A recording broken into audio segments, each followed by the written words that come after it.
Students welcome to science academy. आज हम chapter number 6 start कर रहे हैं केमिकल रिएक्शंस। अब केमिकल रिएक्शंस क्या होता है कि वो रिएक्शन जिसमें कोई एलिमेंट मिलते हैं या कोई एलिमेंट या कोई मिक्सर या कंपाउंड ब्रेकअप होता है, किस तरीके से उनका केमिकल रिएक्शन होता है कि न्यू कंपाउंड्स बनते हैं या एलिमेंट्स जो है वो ब्रेकअप होते हैं, और इसके लिए क्या एनर्जी चाहिए होती है कि वो कोई केमिकल रिएक्शन जो एनर्जी अब्सॉर्ब करता है और किसी केमिकल रिएक्शन के दौरान एनर्जी रिलीज होती है। या फिर हम बात करेंगे कि इसमें रिएक्टेंट्स क्या होते हैं, प्रोडक्ट्स क्या हैं, किस तरीके से इनके दरमियान बॉन्ड क्रिएट होता है, वो चाहे आयनिक बॉन्ड होगा या कोवलेंट बॉन्ड होगा। Law of conservation of mass क्या है, किस तरीके से mass of the reactant equal होती है मास ऑफ द प्रोडक्ट्स के। फिर हम इस चैप्टर में केमिकल इक्वेशंस को बैलेंस करना सीखेंगे कि किस तरीके से एक इक्वेशन को बैलेंस किया जाता है। तो ये सारा कुछ आज हम इस चैप्टर में सीखेंगे। तो चैप्टर की तरफ आते हैं। चैप्टर स्टार्ट करने से पहले मैं यहाँ पे आपको थोड़ी सी चीजें रिमाइंड करवा दूं।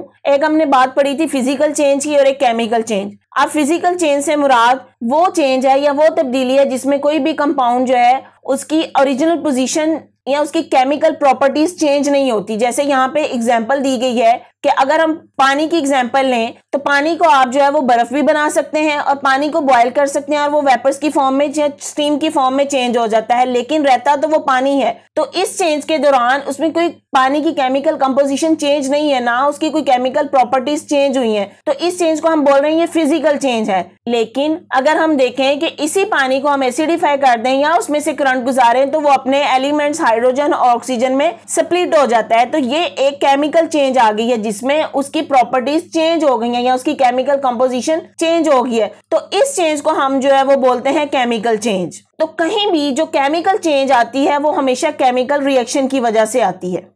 तो इस चैप्टर में हमने इन केमिकल रिएक्शंस की ही बात करनी है कि किस तरह एलिमेंट्स की कंपोजिशन चेंज होती है, किस तरह वो न्यू कंपाउंड्स या न्यू प्रोडक्ट्स बनाते हैं और किस तरीके से उसमें एनर्जी चाहिए होती है या एनर्जी रिलीज होती है और वो एनर्जी कहाँ पे यूज होती है। तो ये सारा कुछ हमने इस चैप्टर में पढ़ना है। बात करते हैं हम केमिकल रिएक्शंस की।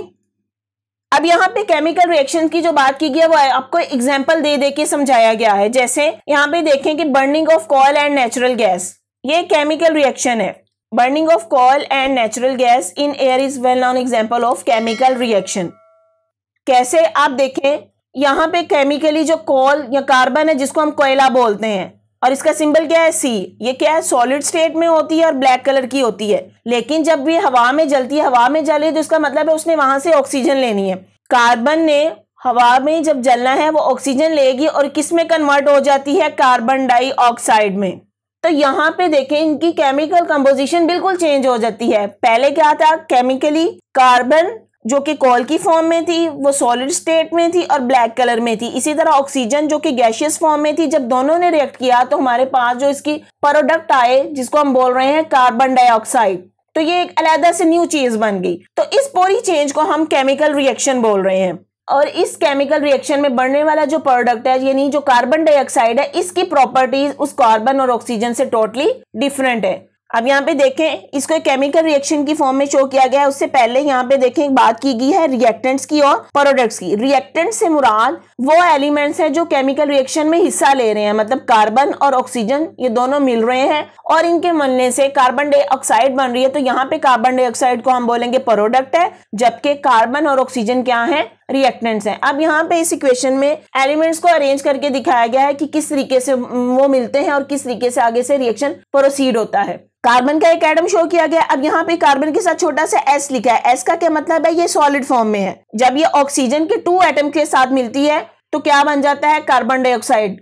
कार्बन सॉलिड फॉर्म में, ऑक्सीजन इसके साथ जी लिखा है, इसका मतलब है ये गैसियस फॉर्म में है, ये गैस है। दोनों के अंदर केमिकल रिएक्शन हुआ और हमें एंड प्रोडक्ट जो मिला कार्बन डाइऑक्साइड जो कि एक गैस है, इसलिए यहाँ पे जी लिखा गया। अब यहाँ देखिए कार्बन डाइऑक्साइड का फार्मूला क्या है, कार्बन का एक एटम और उसके साथ आके 2 ऑक्सीजन के एटम मिल गए। तो इस तरीके से बनने वाला जो प्रोडक्ट है वो अपने इनिशियल रिएक्टेंट से बिल्कुल डिफरेंट बन गया है। तो इस पूरे को हम बोलते हैं ये केमिकल रिएक्शन है जिसमें केमिकल चेंज आई है। इसी तरह यहाँ पे एक और एग्जाम्पल दी गई है मीथेन की और ऑक्सीजन की। अब मीथेन यहाँ पे गैस है और इसका स्ट्रक्चर देखें कि एक कार्बन एटम के साथ 4 हाइड्रोजन अटैच हुए हैं और ये हमारे पास एक मीथेन का मॉलिक्यूल बन रहा है जिसको हम CH4 बोल रहे हैं। मुराद कार्बन का एक एटम और उसके साथ हाइड्रोजन के 4 एटम लगे हुए हैं और ये किस फॉर्म में है, गैसियस फॉर्म में। जब ये मीथेन ऑक्सीजन के 2 एटम्स के साथ मिलती है तो हमें जो एंड प्रोडक्ट मिलता है वो कार्बन डाइऑक्साइड और वाटर मिलता है। आप देख लें रिएक्टेंट्स हमारे क्या है, यहाँ पे मीथेन गैस है, ऑक्सीजन भी गैस है, इनके अंदर केमिकल रिएक्शन हुआ और एंड प्रोडक्ट में हमें कार्बन डाइऑक्साइड मिली गैसियस फॉर्म में और वाटर भी गैसियस फॉर्म में। देख लें यहाँ पे स्ट्रक्चर, मीथेन का क्या स्ट्रक्चर था, कार्बन डाइऑक्साइड का क्या स्ट्रक्चर बना और आगे से हमें वाटर मॉलिक्यूल्स मिले 2। यहाँ पे जो 2 लिखा है इसका मतलब है कि 2 वाटर मॉलिक्यूल्स हैं। अब यहाँ पे एक वाटर मॉलिक्यूल का स्ट्रक्चर कैसे शो किया गया है कि ऑक्सीजन के एक एटम के साथ 2 हाइड्रोजन एटम अटैच हैं, तो ये एक वाटर मॉलिक्यूल है और ये दूसरा वाटर मॉलिक्यूल। तो इस तरह इस केमिकल रिएक्शन में ये बनने वाले ये मिक्सचर्स हैं, इनको हम क्या बोल रहे हैं, इसके प्रोडक्ट्स हैं जी। एक और एग्जांपल दी गई है, हाइड्रोजन और ऑक्सीजन किस तरह मिलके वाटर बनाते हैं। अब यहाँ पे हाइड्रोजन ये भी गैसियस फॉर्म में, ऑक्सीजन गैसियस फॉर्म में, ये दोनों रिएक्टेंट्स हैं, दोनों के दरमियान केमिकल रिएक्शन हुआ और एंड प्रोडक्ट हमें वाटर मिला। हाइड्रोजन का स्ट्रक्चर देख लें, हाइड्रोजन सिंपल जो हाइड्रोजन के एटम है 2 हाइड्रोजन एटम है और इसी तरह ऑक्सीजन के एटम 2 मिलके इन्होंने पानी बनाया, वाटर 2H2O। यहाँ पे 2 से मुराद के वाटर के 2 मॉलिक्यूल्स बनेंगे, तो इस तरह इनके दरमियान एक केमिकल रिएक्शन हो गया। तो अब आपको केमिकल रिएक्शन की तो समझ आ गई कि किस तरह से एलिमेंट्स के दरमियान केमिकली चेंज होती है और वो एक न्यू प्रोडक्ट बना देते हैं या न्यू हमारे पास एक कंपाउंड बन जाता है जिसकी प्रॉपर्टीज अपने रिएक्टेंट से डिफरेंट होती हैं जी। नेक्स्ट आते हैं एप्लीकेशन ऑफ केमिकल रिएक्शन के। ये केमिकल रिएक्शंस के एप्लीकेशन क्या है, मींस वो हमारी डेली लाइफ में कहाँ कहाँ पे यूज हो रहे हैं, हमें कहाँ पे ये चीजें फायदा पहुंचा रही हैं। बर्निंग जलने का अमल जो है, रेस्पिरेशन सांस लेने का अमल और फोटोसिंथेसिस, ये सब नेचुरल प्रोसेस हैं। These are all the example of the chemical reaction which take place everywhere in our environment. ठीक है, तो ये नेचुरल प्रोसेस है। बर्निंग जलने का अमल भी होना है, रेस्पिरेशन जो हम सांस लेते हैं, जितने भी ऑर्गेनिज्म है वो सांस लेते हैं और एनर्जी यूज करते हैं। इसी तरह प्लांट्स में जो फोटोसिंथेसिस का प्रोसीजर होता है ये केमिकल रिएक्शन की एग्जांपल है। इसके अलावा अदर एग्जांपल्स जो दी गई है, फ्यूल जैसे कि नेचुरल गैस और petrol on burning in the vehicle engine produce different gases. आपके व्हीकल को मूव करने के लिए पेट्रोल की जरूरत है, फ्यूल है, या आपके घरों में चूल्हा जलाने के लिए आपको नेचुरल गैस चाहिए होती है। तो एक्चुअली क्या होता है कि ये जितनी भी ये गैसेज है इनके अंदर में केमिकल रिएक्शन हो रहा होता है और हमें कोई एंड प्रोडक्ट कोई चीज मिल रही होती है जो हमें साथ में एनर्जी मिलती है और ये हमारे लिए बेनिफिशियल होती है या फायदेमंद होती है। तो अब व्हीकल में जब आप जो भी फ्यूल डलवाते हैं तो उसकी वजह से the gases produce develop pressure to move the piston in the engine and turn the vehicle, कि उसमें केमिकल रिएक्शन होता है जिसकी वजह से पिस्टन हमारे इंजन को पुश करता है, ये मूव करता है और इस वजह से हमारी गाड़ी चल जाती है। फिर heat produce during the burning of fuel in our kitchen is used to cook the food. Similarly heat produce during the burning of the fuel in industries is used to produce the steam from water. तो इस तरीके से जितने भी chemical reaction है उनमें heat produce हो रही है, उसको हम अपनी डेली लाइफ में यूज कर रहे हैं। अब यहाँ पे हमने बात की थी कि फोटोसिंथेसिस है या रेस्पिरेशन है वो केमिकल रिएक्शन की एग्जांपल है। तो किस तरीके से ये केमिकल रिएक्शन है आप इसकी देखें, इक्वेशन दी गई है। अब फोटोसिंथेसिस में एक्चुअली होता है क्या है कि प्लांट जो है वो कार्बन डाइऑक्साइड लेते हैं अपने इन्वायरमेंट से और वाटर लेके सूरज की रोशनी में ये प्रोसीजर होता है और बनता क्या एंड प्रोडक्ट उसका क्या है, ग्लूकोज, जिसको प्लांट्स आप अपने मकसद के लिए यूज करते हैं, अपने आप को एनर्जी देने के लिए यूज करते हैं और ऑक्सीजन इन्वायरमेंट में रिलीज कर देते हैं। तो ये एक पूरा केमिकल रिएक्शन है जिसको हम फोटोसिंथेसिस बोल रहे हैं और ये प्लांट्स के अंदर होता है इन द प्रेजेंस ऑफ सनलाइट। इसी तरह रेस्पिरेशन जो है वो फोटोसिंथेसिस का बिल्कुल ऑपोजिट है। आप देखें यहाँ पे जो हमने कहा फोटोसिंथेसिस के जो प्रोडक्ट्स हैं ग्लूकोज है, ऑक्सीजन है, लेकिन रेस्पिरेशन इसका बिल्कुल ऑपोजिट है कि वहां पे जो फोटोसिंथेसिस के प्रोडक्ट्स है रेस्पिरेशन में ये इसके रिएक्टेंट्स हो गए। अब रेस्पिरेशन क्या है कि आपने देखा होगा कि आप जो भी खुराक लेते हैं वो आपकी एनर्जी या ग्लूकोज की फॉर्म में होती है और इसके अलावा आप अपने ब्रीथिंग प्रोसीजर में अपने अंदर ऑक्सीजन लेके जाते हैं। आपकी बॉडी में केमिकल रिएक्शन होता है जिसमें कार्बन डाइऑक्साइड रिलीज होती है जो कि आप अपने सांस के जरिए बाहर निकाल देते हैं, वाटर और एनर्जी मिलती है जिससे आप जिंदा हैं। तो इस तरीके से ये respiration and photosynthesis chemical reactions की एग्जांपल हैं जो कि लिविंग ऑर्गेनिजम्स में हो रहे हैं। फिर कुछ और एग्जांपल्स जैसे दी गई हैं, conversion of milk into yogurt. आपको पता है कि घरों में जो दही बनाया जाता है दूध से, फिर फॉर्मेशन ऑफ बेकिंग प्रोडक्ट, जितनी भी बेकिंग प्रोडक्ट बनती हैं, पेस्ट्रीज होगी, केक हो गया, ब्रेड है, ये सब की सब जो इनमें केमिकल चेंजेस आती हैं और ये केमिकल चेंजेस यहाँ पे माइक्रो ऑर्गेनिज्म लेके आते हैं। ये हम सब जो है वो अपने पहले प्रीवियस चैप्टर में पढ़ चुके हैं जिसको हम फर्मेंटेशन भी बोलते हैं। तो इन रिएक्शंस को हम बोलेंगे फर्मेंटेशन रिएक्शंस। जी अब आते हैं एक्टिविटी की तरफ। एक्टिविटी यहाँ पे दी गई है, आपको केमिकल चेंज को समझाने के लिए बताया गया है कि किस तरीके से केमिकल चेंज आती है। ऑपरेटर्स आपको यहाँ पे क्या चाहिए है, चाइना डिश है, बर्नर, ट्राइपॉड स्टैंड है, वायर गॉज है, sulphur powder and iron turning है। अब यहाँ पे कोई रिएक्टेंट्स कौन से हैं, यहाँ पे सल्फर पाउडर है जो कि हमारा रिएक्टेंट, और इसके अलावा आयरन टर्निंग है। क्या कहा गया एक्टिविटी में कि क्या है, take a few iron turning and small amount of sulphur powder in a china dish. ये जो एक बाउल है इसको हम चाइना डिश बोल रहे हैं। अब इसमें हमने कौन से रिएक्टेंट्स लिए हैं, एक हमने सल्फर पाउडर लिया है और आयरन टर्निंग्स ली हैं। सल्फर पाउडर येलो कलर का होता है और आयरन टर्निंग जो है वो ग्रेइश कलर की होंगी।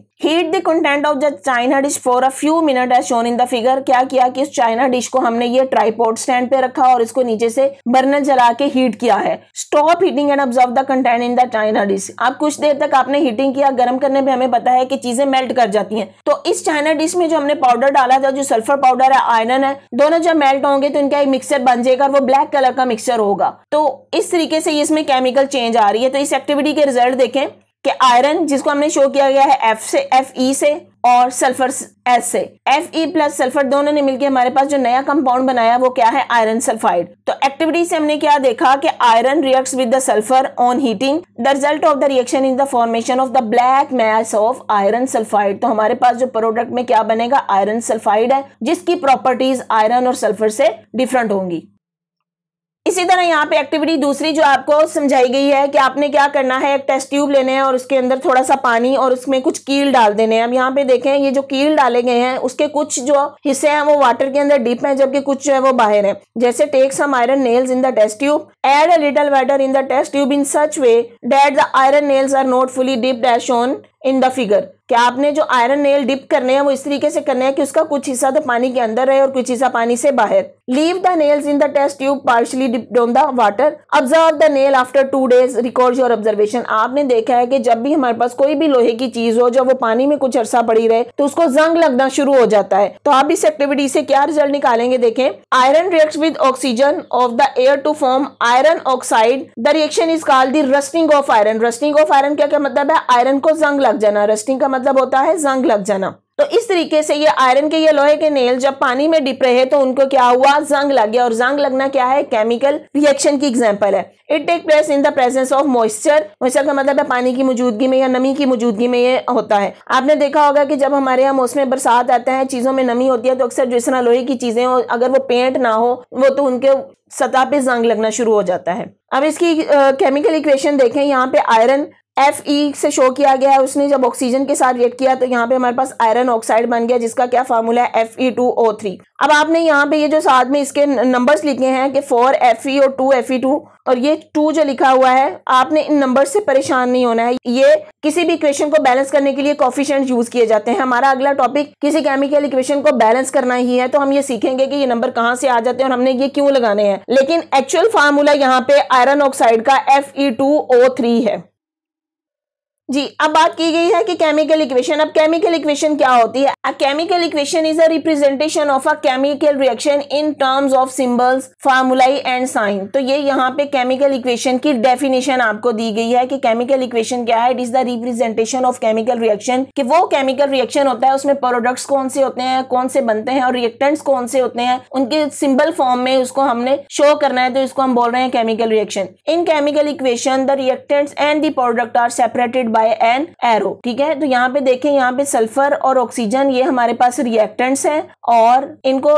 सेपरेट किससे किया गया है, एरो से। और एरो इस तरफ जा रहा है, इसका मतलब है ये दोनों रिएक्ट करके प्रोडक्ट बना रहे हैं जो कि क्या है, सल्फर डाइऑक्साइड। तो ये पूरी एक केमिकल इक्वेशन की एग्जांपल दी गई है। Products are written on the right hand side of the arrow. अब देखें जी, एरो के राइट साइड पे प्रोडक्ट्स लिखे गए हैं। The arrow is directed toward the product. तो यही बात है कि एरो को जो है प्रोडक्ट्स की तरफ सिंबलाइज किया गया है। Physical state of reactants and product are also expressed along with the formulae or symbol by S, L, G and aqua which stand for solid, liquid, gas and aqueous state respectively। क्या बात की गई है कि जो हम reactants को या products को शो करते हैं तो उनके साथ छोटा सा हम उसकी स्टेट बताते हैं कि जैसे यहाँ पे सल्फर था वो सॉलिड स्टेट में है तो हमने यहाँ पे इसके साथ छोटा सा S लिख दिया, S से मुराद ये सॉलिड स्टेट में है। ऑक्सीजन क्योंकि हमें पता है वो गैसियस फॉर्म में, इसके साथ हमने G लिख दिया। दोनों ने रिएक्ट किया और यहाँ पे सल्फर डाइऑक्साइड बना जो कि गैस है, तो इसलिए हमने उसकी स्टेट बता दी कि ये जी यानी गैसियस स्टेट में है। जैसे for example the chemical equation representing the reaction of the sulphur with oxygen to form sulphur dioxide is as follows. तो यहाँ पे आपको ये इसकी शो की गई है कि किस तरह सल्फर ऑक्सीजन के साथ मिलकर सल्फर डाइऑक्साइड गैस बनाती है।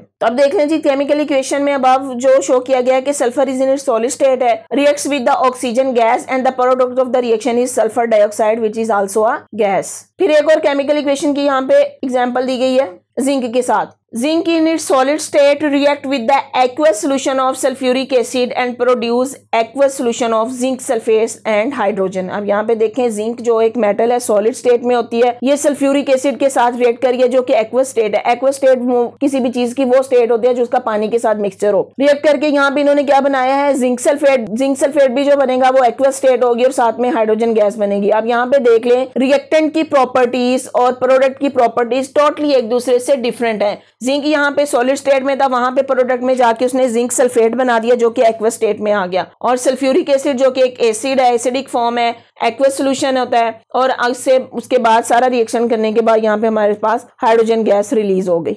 तो इस तरीके से ये केमिकल इक्वेशंस बनती हैं और किस तरीके से वो केमिकल रिएक्शन उसमें होता है कि उनकी प्रॉपर्टीज बिल्कुल चेंज हो जाती हैं। जी स्टूडेंट्स, अगर आपको मेरा लेक्चर समझ आया है तो अपने फ्रेंड्स के साथ शेयर करें, मेरी वीडियो को लाइक करें और चैनल को सब्सक्राइब करें। बेल आइकन को क्लिक कर दें ताकि आने वाली हर वीडियो सबसे पहले आपको मिल जाए। और अगर आपने कोई क्वेश्चन करना है तो कमेंट बॉक्स में मुझे कमेंट कर सकते हैं। Thank you.